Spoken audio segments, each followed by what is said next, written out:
저 뒤에 계신 우리 김동걸 성도님 안녕하셨습니까? 예, 반갑습니다.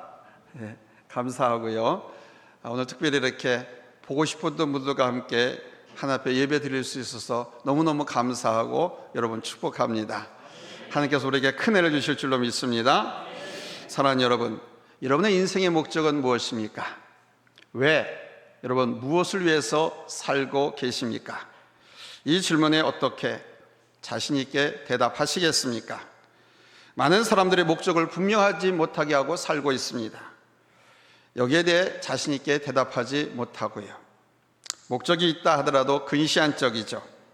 눈앞의 것만 보고 그것만 생각하고 있습니다. 그러다 보니까 모든 것이 다 자기 중심적입니다.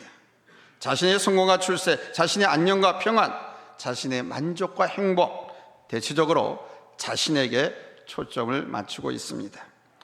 어떤 분이 결혼식 주례를 위해서 인생의 목적이 무엇이냐라고 하는 질문을 한 사이트 상에 올렸는데 대부분의 대답이 자기의 행복을 위해서라고 대답했습니다. 어떤 사람은 인생의 목적이 무엇이냐 하는 이 질문에 자기를 찾기 위해서라고 대답을 했더군요. 미국의 세계적인 전문 여론조사기긴 조거비 인터내셔널과 로체스터 대학이 몇 년 전에 우리 한국에 또는 7개 나라에 있는 대학들과 11개 종교를 대상으로 국제 여론조사를 했습니다. 그 여론조사에 인생의 목적을 묻는 항목이 있었습니다. 우리 한국의 많은 사람들이 인생의 목적을 경제적 안정을 확보하고 가치 있는 기술을 배우고 가족과 함께 시간을 보내는 것이라고 답을 했습니다. 또한 우리 기독교인들은 신앙생활이 목적이었다고 대답을 했습니다. 이것이 현실 맞지요? 우리 믿는 사람들은 하나님께 초점을 맞추고 있습니다. 하나님의 영광을 위하여.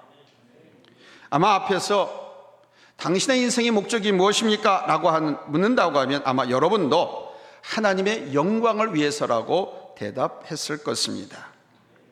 앞서 여론조사에 대해서 언급했습니다마는 우리 한국 기독교인들은 인생의 목적에 대한 대답을 신앙생활을 위하여라고 대답을 한 것입니다. 신앙생활을 위하여, 즉 이 말은 하나님의 영광을 위하여 산다는 뜻이지요.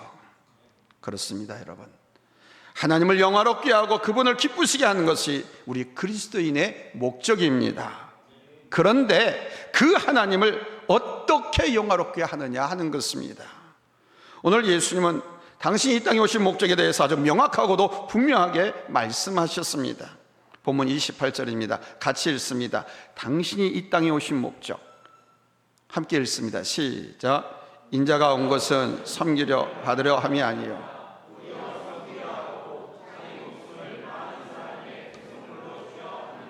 아멘.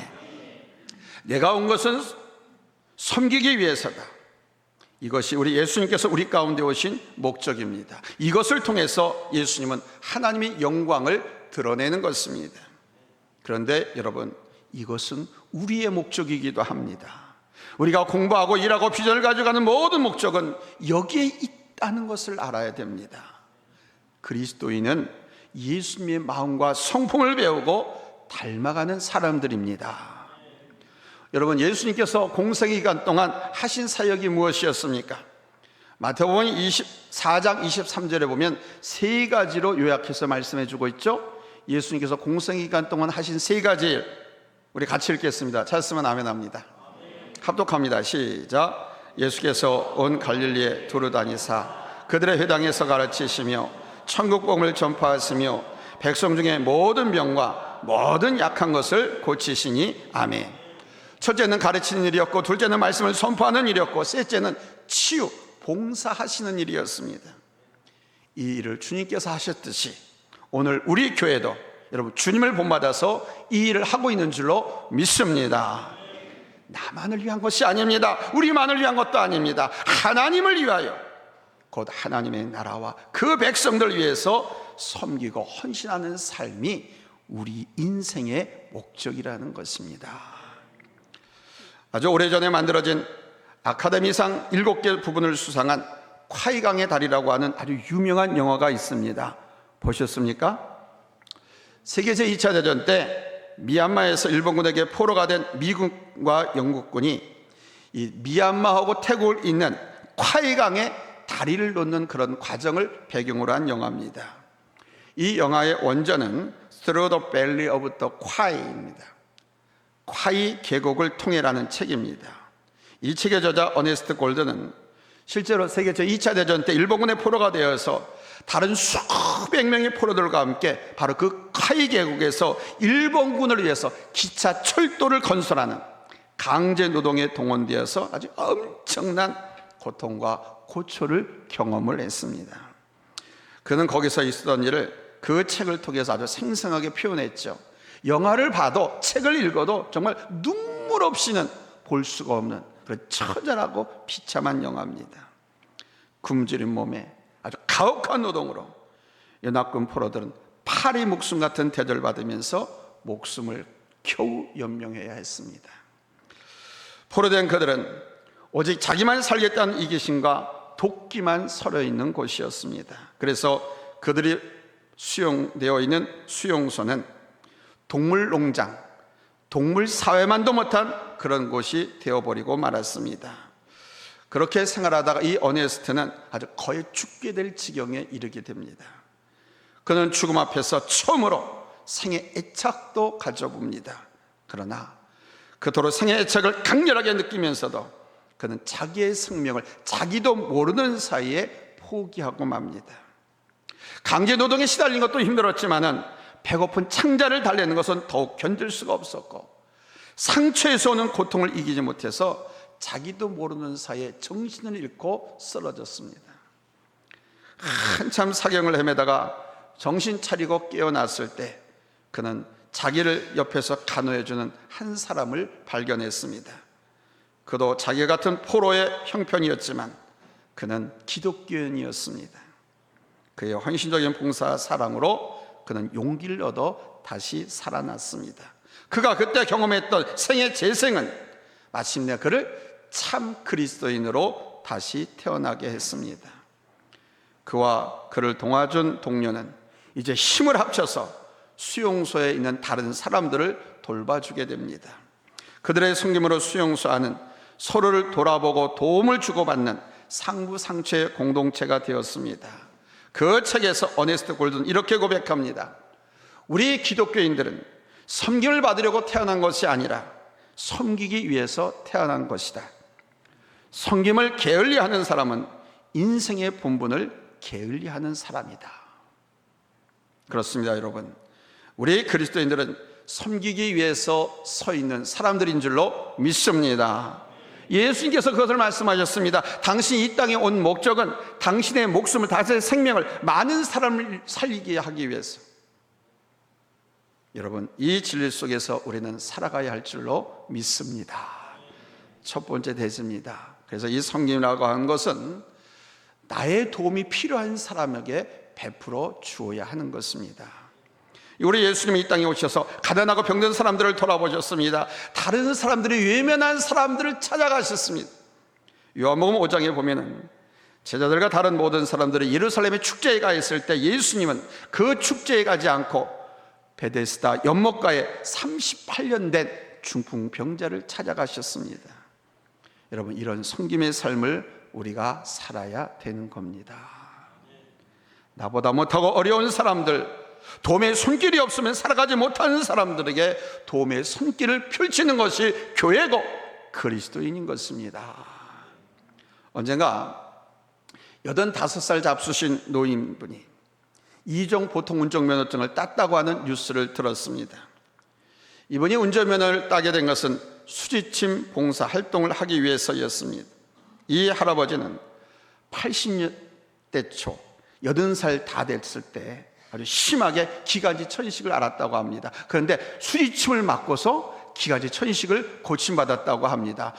천식 갖고 있는 분들 수지침 맞아요 가라고 제가 얘기하는 거 아니에요. 오해하지 마세요. 근데 이 할아버지는 그 수지침으로 기관지 천식을 고쳤대요.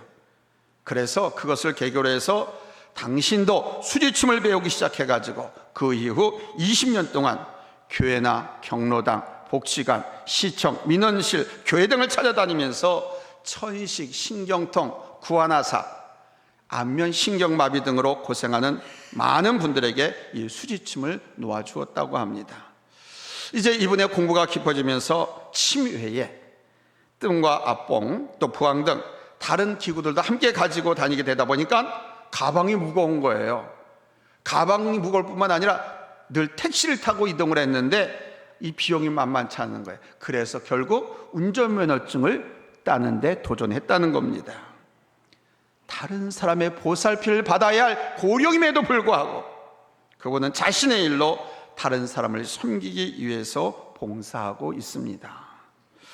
저는 이분에 대한 기사를 들으면서 내게 주신 건강, 내게 주신 물질로 나는 얼마나 다른 사람을 섬기고 살았는지를 되돌아 봤습니다. 여러분, 하나님께서 여러분에게 주신 것은 다른 이들을 섬기기 위해서 주신 것입니다. 저는 힘있게 말하고 싶지 않아요. 하나님께서 여러분에게 주신 건강, 재능, 물질은 다른 사람들을 섬기게 하기 위해서 주신 것이다. 두 번째 됐습니다. 섬김은 사람을 받드는 것입니다. 우리는 섬김하면 어려운 사람들을 도와주고 봉사하는 것이라고 생각하지요. 그러나 더 중요한 것은 이 섬김이라고 하는 것은 사람을 받드는 것입니다. 나로 인해 사람들이 기쁨을 얻고 나 때문에 삶의 의미를 회복하고 유익함을 얻을 수 있는 자리에 내가 서는 것입니다. 여러분, 예수님의 섬김을 보십시오. 우리 예수님의 능력과 말씀 등 모든 것은 결국은 다 섬김을 위해서였습니다. 다 섬기는데 다 쏟아부었습니다. 마지막에는 자신의 목숨까지. 앞에서 우리는 예수님의 사역 세 가지를 봤죠. 첫째가 뭐였습니까? 말씀을 가르치는 일. 둘째가 말씀을 선포하는 일. 셋째가 치료, 봉사, 사역이었습니다. 이 일은 예수님 당신 자신을 위한 것이 아니었습니다. 당신의 배부름이나 안정을 누리기 위해서가 아니었습니다. 당신이 인정받기 위해서 하신 것이 아니었습니다. 사람들을 위해서, 사람들을 섬기기 위해서 하신 것입니다. 가난하고 병든 사람들을 섬기는 것도 마찬가지입니다. 예수님의 섬김에서 우리는 가난하고 병든 사람들을 돌보신 것을 많이 찾아볼 수 있습니다. 그들을 긍휼히 여기시고 찾아가시고 고쳐주시고 그 앞에 나온 사람들 죄다 불쌍히 여겨서 다 고쳐주시고 치유해주시고, 그러나 그것이 단지 치유의 의미만 있는 것이 아니라 그 가운데서 말씀하시는 것이 있었죠. 그것은 바로 사람을 회복시키는 것이었습니다. 사람됨을 회복시키는 것이었습니다. 사람을 받드시는 것이었습니다. 누가복음 13장에 보면 우리 예수님께서 안식일에 회당에서 말씀을 가르치실 때 18년 동안 귀신에 매여서 온몸이 병들어버려요. 귀신 들면 사람이 병들거든요. 너무 고생하는 가운데 너무 고생했는지 허리까지 구부러져서 피지 못한, 그렇게 고생한 한 여자를 보게 됩니다. 그 여자를 보니까 너무도 불쌍한 거예요. 그래서 그 여인을 보고 긍휼히 여기시면서 여자여, 내가 내 병에서 놓였다 하시고 여러분 고쳐주셨습니다. 주님께서 놓였다, 너가 살았다 하면 그거는 놓인 것이고 해결받은 것이고 살아난 것입니다. 그것을 본 유대인들하고 회장당이 예수님께서 안식일에 병 고쳤다고 율법을 어겼다고 하면서 막 예수님께 화를 내고 예수님께 막 대들었습니다. 그때 여러분 우리 예수님께서 그들에게 하신 말씀이 뭔지 아세요? 누가복음 13장 15절입니다. 안식일에 사람을 살리고 사람의 병을 고쳐주신 것, 유대인과 회당장은 예수님을 공격했지만 그들에게 주님께서 하신 말씀입니다. 찾았으면 아멘합니다. 큰 소리를 읽읍시다. 시작. 외식하는 자들아, 너희가 각각 안식일에 자기의 소나 나귀를 외양간에서 풀어내어 이끌고 가서 물을 먹이지 아니하느냐? 그러면 18해 동안 사탄에게 매임받은 이 아브라함의 딸을 안식일에 이 매매에서 푸는 것이 합당하지 아니하냐? 그러니까 예수님을 공격하고 예수님께 대드는 자들은 안식일법, 율법에 관심이 많았지만 우리 예수님은 한 영혼에 관심이 있었습니다. 배척받고 버림받은 그 여인을 향해서 이 여인도 아브라함의 딸이다라고 말씀하셨습니다. 저들은 그녀를 버렸지만 예수님은 그녀를 당신의 사람으로, 하나님의 자녀로 인정하셨습니다. 이것이 우리 주님의 섬김입니다.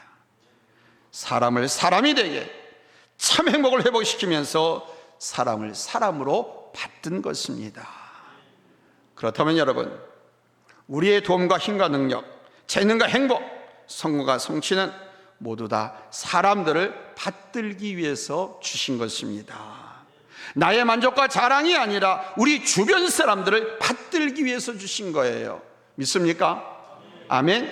이해되어지십니까? 아멘.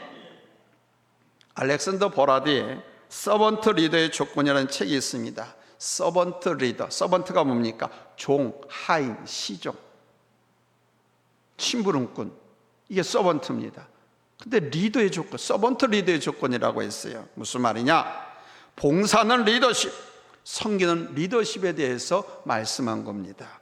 우리 흔히들 뭐 대통령이 되거나 국회의원이 되거나 각 지방자치단체장이 되려고 하면 제가 국민들의, 시민들의 머슴이 되겠습니다, 섬기는 종이 되겠습니다 그러잖아요. 이 말을 하는 사람들은 하나같이 다 이 서번트, 리더의 조건이라는 책을 본 사람들이 많습니다. 그 책에서 저자는 개인의 성공 신화를 부정합니다. 성공을 위해서 아주 치열하게 경쟁하고 마침내 자기 욕심을 이루고 하는 것은 결코 성공이 아니라고 역설합니다. 성공은 나에게도 기쁨이지만 다른 사람에게도 유익을 줄 수 있어야 한다는 겁니다. 그 성공이 뭐냐? 섬김과 봉사의 차원의 성공을 말한 것입니다. 우리 안에 어떠한 결실든지 여러분 섬김으로 나아갈 때 참 성공이 되는 줄로 믿습니다. 하나님께서 여러분에게 주신 생명과 직업, 비전과 사명은 나를 위한 것이 아니라 다른 사람을 섬기기 위해서 주신 것이라고 하는 것을 깨닫기를 바랍니다. 이 의식으로 살아가셔야 됩니다. 이 의식으로 공부하고 이 의식을 갖고 일하고 봉사하십시오. 그렇다면 당신은 하나님의 사람이 맞습니다. 자, 옆 사람에게 한번 인사할까요? 당신은, 장로님은, 집사님은, 권사님은 하나님의 사람이 맞습니다. 옆 사람 인사하면서 합니다.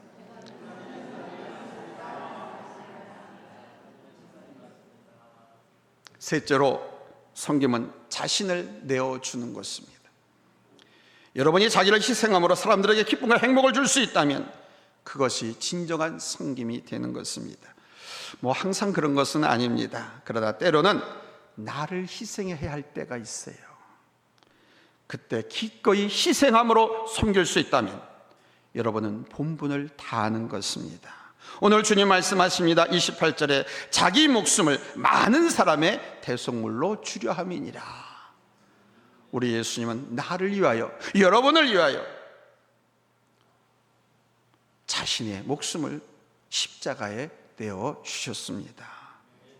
이와 같이 나를 필요로 하는 사람들에게 나 자신과 나의 것을 내어줄 수 있는 것이 섬김입니다. 나의 것과 나의 것을 내어주는 사람이 그리스도인입니다. 그리스도인이 뭡니까? 예수의 사람들, 예수님을 따르는 사람들이란 뜻 아닙니까? 여러분, 이 섬김 안에 역설의 신비가 있는 거 아십니까? 여러분이 섬김으로 나아갈 때 여러분은 다스리게 됩니다. 섬김은 단지 섬긴 것 자체로 끝나는 것이 아닙니다. 섬김으로 인해서 여러분은 다스리게 되고 높아지게 되고 존중을 받게 되는 것입니다. 이게 역설이에요. 이게 비밀입니다. 섬긴다고 하는 말은 헬라어로 디아코니라고 하는데 서비스, 봉사한다라는 뜻입니다. 그런데 똑같은 어원에 디아코노스라고 하는 말이 있습니다. 이 말은 종이라는 뜻과 권력자라고 하는 뜻을 갖고 있습니다.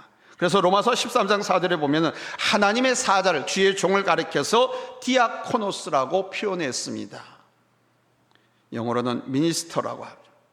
왕의 권위를 지칭하는 단어지요.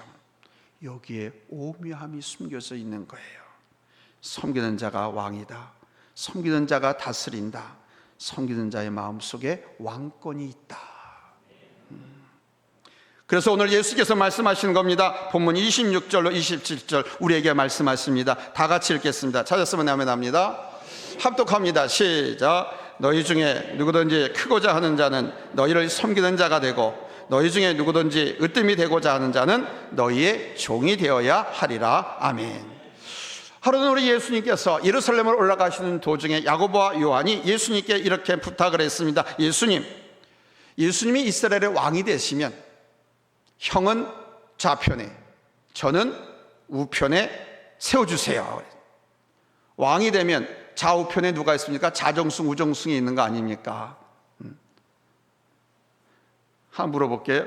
우의 정이 더 높아요? 좌의 정이 더 높아요? 영의 정이 최고로 높죠. 근데 삼정승 가운데 더 상위의 정승이 좌의 정이죠. 좌의 정입니다. 근데 이거는 우열을 가릴 수가 없어요. 좌우는 가릴 수가 없는 거예요. 그러니까 자기 형제를 좌우편에 예수님의 귀한 충복으로 삼아달라는 청탁이었습니다. 근데 이거를 제자들이 들었어요. 제자들이 봤어요. 그래서 야고보와 요한에게 막 화를 내는 거야. 야, 너희가 뭔데? 너희들이 그 자리를 독차지해. 그것도 네 형제가? 막 그러면서 막 다툼이 일어났습니다. 이렇게 제자들 사이에 다툼이 일어나는 것을 보고 예수님께서 그 말씀을 하신 것입니다. 너희 중에, 다시 한번 읽습니다. 시작. 너희 중에 누구든지 크고자 하는 자는 너희를 섬기는 자가 되고 너희 중에 누구든지 으뜸이 되고자 하는 자는 너희의 종이 되어야 하리라. 아멘.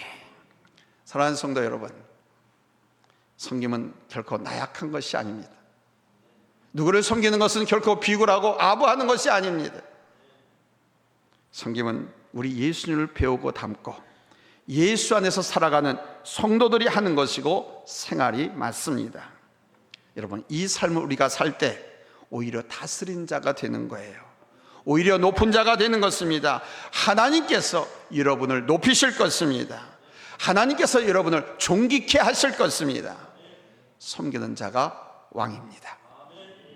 기도합니다.